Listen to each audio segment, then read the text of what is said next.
Hi, what I want to do today is take a lot of this information that we've learned and now try to make it useful so you can actually play in a band or play with your friends or whatever you do for your own pleasure, play over a record, which is a great way to learn, and understand what the guitar players that you're listening to are doing.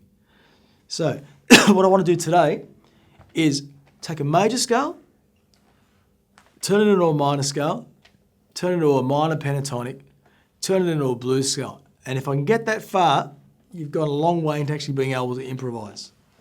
So, we have learnt C major scales, and I'm going to show it to you in a different way to play because it will just all make sense. Here's a C major scale. Here's the one you've learnt before. But what I'm going to do today is just come up with a different fingering, same notes. So if you look on the worksheet, you'll see this.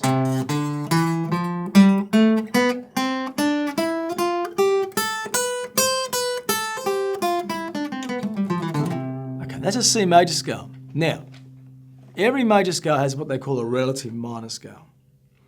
And it's usually worked out on the 6th degree of the major scale. Or count back 3 frets and there's your minor scale. So we're in A minor scale. Now A minor scale contains the same notes as C major scale. It starts from an A note, of course, and it finishes on an A note.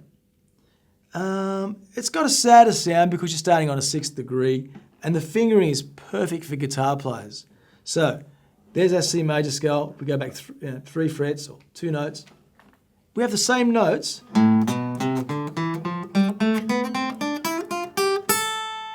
And of course, just adding those 2 notes because we can. Okay, that's an A minor scale. Now, a scale has 7 notes in it. So if we count it up from A to A, we'd have A, B, C, D, E, F, G. There's our 7 notes. What rock players, blues players, even jazz players, tend to use is an A minor pentatonic scale. So we're taking the notes of an A minor scale and a pentatonic, well, penta means 5 in Greek, so we're removing 2 notes and we have a 5-note scale. And the notes that have been removed from the A minor scale to create an A minor pentatonic are the B and the F. So the removal of those 2 notes has something, A minor scale. Sounds a little bit busy when you play it over a song or improvising. So if we remove those 2 notes, we get this sound.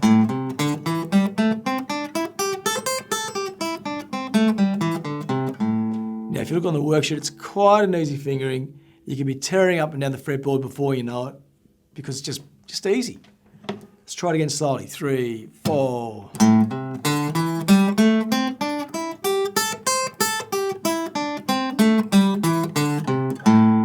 So, if we work out we're playing a song and it's in the key of A minor,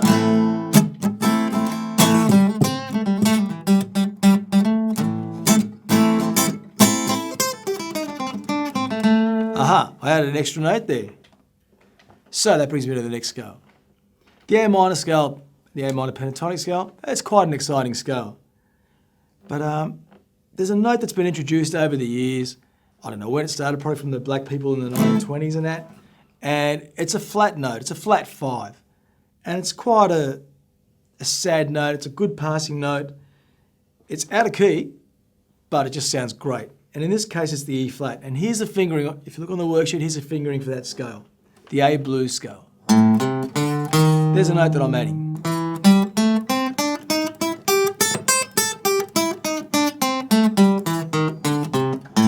So really, that introduction of one note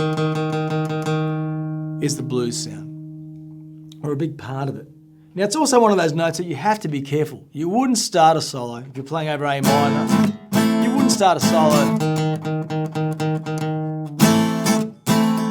It just sounds a bit gothic and wrong. But if you were to use it in context,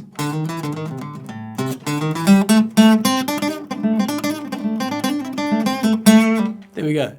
Just sneaking that note in to give you your song a flavour. So, it's really important to get those 3 scales happening.